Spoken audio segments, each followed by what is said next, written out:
2000 жыл бұрын бір топ ер адамдар тұтқынға алынып, тірі қалудың нағыз ойынына қатысуға мәжбүр болды. Бұл апокалипсис фильмі, және ол сізді бейжай қалдырмайды. Оқиғалар 16 ғасырдың басында Юкатан түбегінде орын алады. Ормандағы майя тайпаларының бірінен шыққан аңшылар тобы джунгли арқылы жүгіріп өтіп, тапир шошқаны тұзаққа түсіреді. Фильмнің басты кейіпкері Лапа Ягуара есімді үндістандық азамат. Ұсталған олжасын сойып, тапирдің бөліктерін басқа аңшыларға таратады.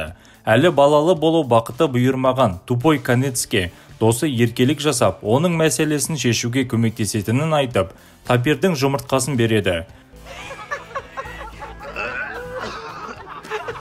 Әрине, Тупой Канец мұндай әзілге ренжіп, достар арасында ұрыс-керіс пайда болды. Каменное небо деген тайпаның басшысы Лапа Ягуараның әкесі іске араласты. Ер адам оларды ажыратып, Тупой Канецке оның төменгі органына белгілі бір жапырақтарды жағуға кеңес беріп, бұл оны ұрпақ таратуға көмектеседі деп сендіреді. Тапираны бөлшектеп үндістер ауылдарына қайтып бара жатыр, бірақ джунглиден күдікті дыбыс естілді. Бұл жерде басқа рудың өкілдері де жүр екен. Олар жаңа баспана іздеген нағыз босқындар болды. Саяхатшылар біздің үндістерімізге ұсталған балықтарын береді де, орнына тапир жамбасы мен әрі қарай жүруге рұқсатын алды. Лапа Ягуара босқындардың арасында қарттар да, әйелдер де, балалар да, жігіттер де бар екенін байқады. Бұл адамдар неге үйлерін тастап кетті деп ол ойланып қалды. Алайда, каменное небо жігітке олардан қорқыныш жұқтыртып алмас үшін ұлы бейтаныс адамдарға жақындауға тыйым салады. Көсем өз тайпасын шошытпау үшін басқа үндістерге де бұл кездесу туралы айтуға тыйым салады. Талан-таражға түскен қызметкерлер ақыры ауылдарына қайтты. Тупой Канецтің ашулы қайын енесі оны үйге теуіп кіргізіп жібереді. Онда ол өз ұрпағын жалғастыруды тырысуы керек. Лапа Ягуара ұлына маймылмен ойнап жатқанына нәзіктікпен қарайды. Содан кейін өз үйіне кіреді. Сол жерде жігітті жүкті әйелі қарсы алды. Осы кезде Тупой Канец айқайлап үйінен жүгіріп шықты.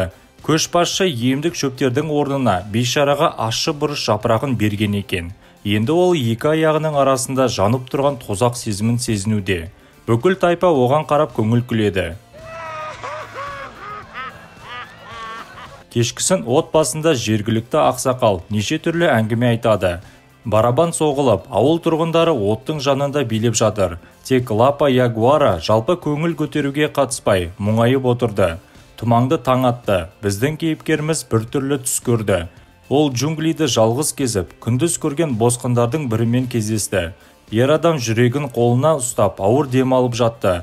Ал аяғындағы ит қатты үре бастады. Босқын оған, кет, жоғал, тез қаш деп айғайлады. Лапа Ягуара бірден оянып кетті. Жігіт шынымен де иттің үргенін естиді. Ол күннің батып жатқанын көрді.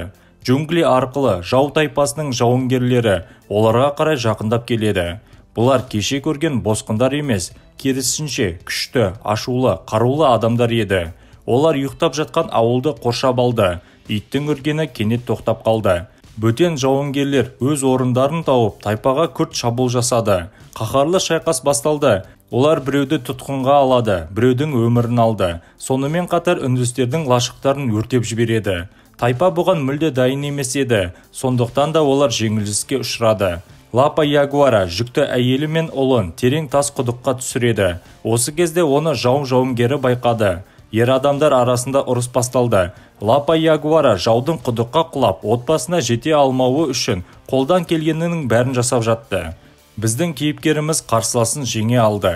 Әйелі мен баласы құдықтан шығуы үшін ол тастарға арқан байлап, қалған басқыншылармен шайқасқа шығады. Лапа Ягуара жаудың пышағы мен второй глаз атты басқа жауды жеңе жаздады. Алайда адам бос сүйектерінен жасалған сауыт киген жаудың басшысы оған арт жағынан шабуыл жасап, жігітті тұтқынға алды. Оның аты Пустой Волк, және ол второй глаздың әкесі. Көшбасшысы ұлына Лапа Ягуараны арғы әлемге жіберуге рұқсат бермейді. Өйткені жігіт оны жеңіп кете жаздады. Яғни бұл әділ болмайды. Бұл үшін кек алу ретінде второй глаз Лапа Ягуараның әкесін оның көзінше өлтіреді. Біздің кейіпкерімізге почти деген лақап ат берілді. Өйткені ол почти жауын жеңе жаздады. Содан кейін олар оны басынан соққы беріп нокаутқа түсірді. Басқыншылар ауылды ойрандап, аман қалғандарын тұтқынға алады. Тұтқындарды өз қаласына апаруы үшін бағаналарға байлап жатқан кезде Лапа Ягуара есін жиды. Басқыншылар сонымен қатар олардың әйелдерімен де көңіл көтеруді көздеді. Лапа Ягуара тұтқындар арасында әйелі мен ұлын көрмеді, яғни жаулар әлі де оларға жете алмады деген сөз. Батырымыздың түрін байқап қалған жаулардың бірі құдыққа жақындады, бірақ ішінде ешкімді көрмеді. Бақытымызға орай, кейіпкеріміздің әйелі жасырынуды болжады. Содан кейін жігіт үлкен тасты лақтырып тастап, ол жерден ешкім шықпас үшін түсірілген арқанды кесіп тастады. Кейін олар тұтқындарды аяғынан тұрғызып, қираған ауылдан алып кетеді. Басқыншылар мұнда тек ең кішкентай балаларды қалдырады. Шамасы олар өсіп, қайтадан шабуыл жасауға болатын жаңа тайпа жасасын деп қалдырды. Сондай-ақ шабуылшылар біздің тайпаға бір күн бұрын кездескен босқындарды да тұтқынға алды. Қараусыз қалған балалар ата-анасының соңынан еруде. Тұтқындар толқынды өзеннен өтеді. Балалар болса одан өте алмайды және жағада қалуға мәжбүр болды. Өзеннен өтіп, үндістер тау жолына шығады. Ауыр жараланған тұтқындардың бірі жардан құлап кете жаздады. Мәселе мынада, үндістер 10 адамға дейін бір ағашқа байланған. Біреуі құласа, бәрі өлетін болады. Лапа Ягуара жараланған жігітті шығаруы үшін бар күш-жігерін салады және бұл әрекеттен өзі тұншығып қала жаздады. Тұтқын ғажайып түрде орнынан тұрып, жарға құлап кетпеді. Второй глаз жаралы жауынгерді байлап тұрған арқанды кесіп тастап, тұңғиыққа лақтырып жіберді. Пустой волк бір тұтқынның кем екенін байқады. Ұлының жараланған үндістен құтылғанын білген басшы оған ескерту жасайды. Тағы бір қулық, сен қатаң жазаланасың деді.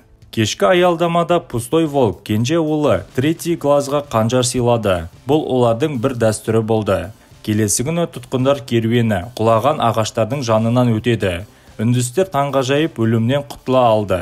Көп ұзамай олар қорқынышты жұқпалы ауруға шалдыққан тайпалардың бірінің қонысынан өтеді. Мұнда бір ғана кішкентай қыз қалған, бірақ ол да ауру болды. Қыз көмек сұрайды, бірақ жауынгерлер оны таяқтармен итеріп жіберіп, оған жақындауға мүмкіндік бермейді. Содан кейін қыз олардың өлімін және бүкіл тайпасының өлімін болжап қарғады. Әрі қарай тұтқындар тасты өндіру және өңдеуде көп адамдар жұмыс істеп жатқанын көреді.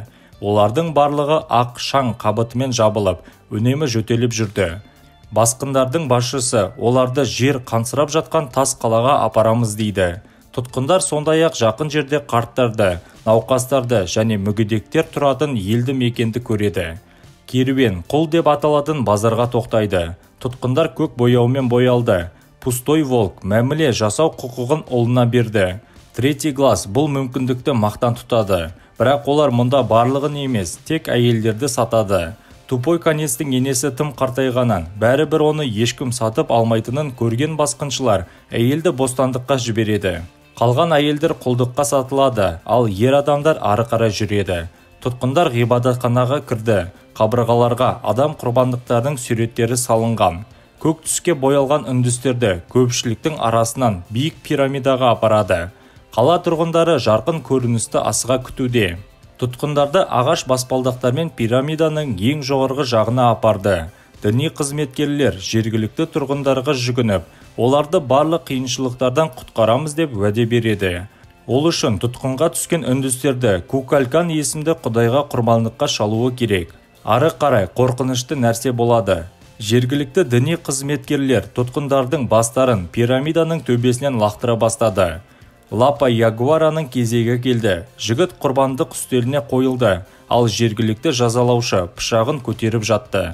Алайда дәл осы сәтте күн тұтылуы басталды. Алаңдағы адамдар мұны өте жаман белгі деп санайды және ырымдық қорқыныштарынан дірілдей бастады. Діни қызметкерлер қан рәсімін үзеді. Бұл құбылыстың мәнін түсінетін басты дін қызметкері Кукулканның құрбандарға толық қанағаттанғанын және күннің қайта шығатынын хабарлады. Бірнеше минуттан кейін күн қайтадан шықты және тұрғындар қуана бастады. Бас діни қызметкер Пустой волкқа қалған тұтқындардан құтылуды бұйырады. Олар Лапа Ягуара мен оның тайпасын егістік алқапқа алып барады.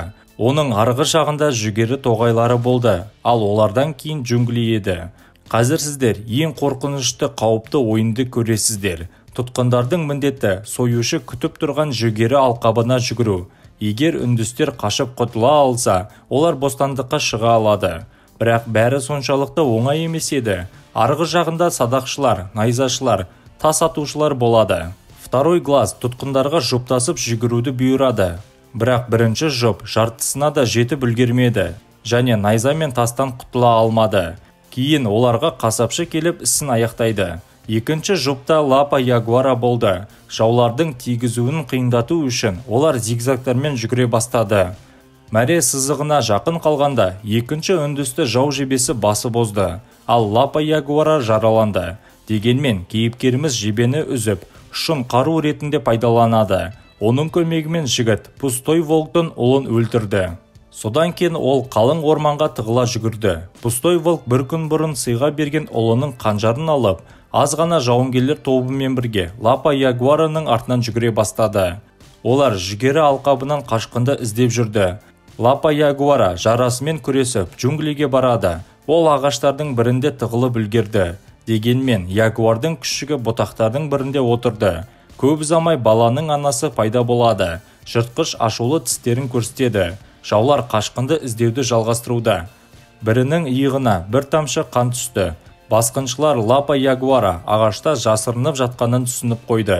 Сонымен бірге біздің кейіпкеріміз ягуардан қашуға тырысады және жыртқышты тікелей қуғыншылардың тобына апарды. Жыртқыш жауынгерлердің біріне шабуыл жасап, оның бетін тістеп алады.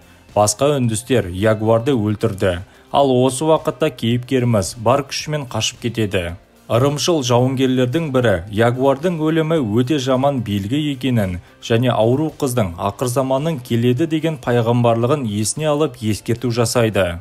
Соған қарамастан топ қашқынды қудалай берді. Түн келе жатыр. Тағы бір жауынгерді улы жылан шағып алды. Таңертең олар оны ағаштың астына қалдырып, ана әлемге кетуін тездетіп, зардап шекпеуі үшін пышақ береді. Қалған жауынгерлер Лапа Ягуараны қуып жетіп, оған садақтарынан көптеген жебелерді атады. Сондай-ақ найзасында лақтырды. Үндістер жігітті шошқаны қуғанды қуып барады. Лапа Ягуара үлкен сарқырамасы бар өзеннің алдында келді. Ол ең шетінде қатып қалады, бірақ жаулары артынан келе жатқанын көріп, үлкен биіктіктен тіке секіруді шешеді. Пустой волк қашқын мұндай секіруден аман қала алмайды деп үміттенеді, бірақ Лапа Ягуара тірі қалып жағаға шыға алды. Ол жауларын орманға лайықты шайқасқа шақырады. Жауынгерлердің бірі мұндай сөздерді қорқақтық белгісі деп санап, сарқыраманы айналып өту керек дейді. Пустой волк қанжарын пайдаланып, қорқақ үндісті арғы әлемге жібереді. Ол өз жауынгерлеріне секіріп, Лапа Ягуараны кез келген жағдайда қуып жетуді бұйырады. Жауынгерлер көшбасшының бұйрығына бағынады. Бірақ сарқырамаға құлаған кезде бәрі бірдей аман қала алмады. Үндістердің бірі дәл тасқа құлады. Лапа Ягуара орманға жүгіреді, бірақ жолда ол батпаққа түсіп, сол жерде батып кете жаздады. Бақытымызға орай ол аман қала алды. Біздің кейіпкеріміз балшықпен ластанған. Ол әлі де 5 жаудың аңдып жүргенін түсініп, қуғыншыларына қарай ара ұясын лақтырды. Жабайы тропикалық аралар үндістерге шабуыл жасап, оларды қатты тістей бастады. Осыдан кейін Лапа Ягуара ұлы бақаны ұстап алып, ағаш инелерді улы затпен сулайды. Кейін ол жауларын шөптердің арасында күтіп, біреуін көргенде улы инені мойнына қадады. Жаулардың бірі жерге құлады, ал Лапа Ягуара оған қарай жүгірді. Дегенмен бірден басқа жауынгер пайда болады. Ол второй глаз еді. Біздің кейіпкеріміз онымен ең қиын шайқасқа түседі және оны жеңе алды. Содан кейін ол жерде жатқан жауынгерінің ісін аяқтады. Көп ұзамай күшті тропикалық жаңбыр басталды. Лапа Ягуараның әйелі мен ұлы отырған тас құдыққа жаңбыр суы тола бастады. Сонымен қатар әйел босана бастап, басқа нәресте дүниеге келіп үлгерді. Лапа Ягуара отбасына жетеді, бірақ оларды шығарып алуға уақыты жоқ. Өйткені соңғы 3 қуғыншы әлі де оны қуалап келуде. Жігіт оларды құдықтан алыс жерге алып кетеді, бірақ Пустой волк оны шебемен жаралай алды. Жау тайпасының басшысы қашқынды өлтіргісі келеді, бірақ жолда ол тапир шошқасы үшін жасалған тұзаққа түсті. 2 жауынгері ғана қалды. Олар аяғында әрең тұрған Лапа Ягуараның артынан қуады. Жігіт теңіз жағасына жетіп, тізе бүгіп қалады. Оның артында жаулар пайда болды, бірақ олар Лапа Ягуараға тиіспеді. Олар испан конкистадорларының кемелері пайда болған теңізге қарайды. Қарулы адамдары бар қайықтар жағаға қарай жүзіп келуде. Науқас қыз болжаған майя өркениетінің құлдырауының дәуірі келген сияқты. Лапа Ягуара құдыққа қайтып келіп, әйел мен балаларын шұңқырдан босатып алды. Ол жаңа өмір табу үшін отбасын джунглиге алып кетеді. Осымен фильм аяқталды достар. Сіздермен болған Киношолу арнасы. Келесіде кездескенше.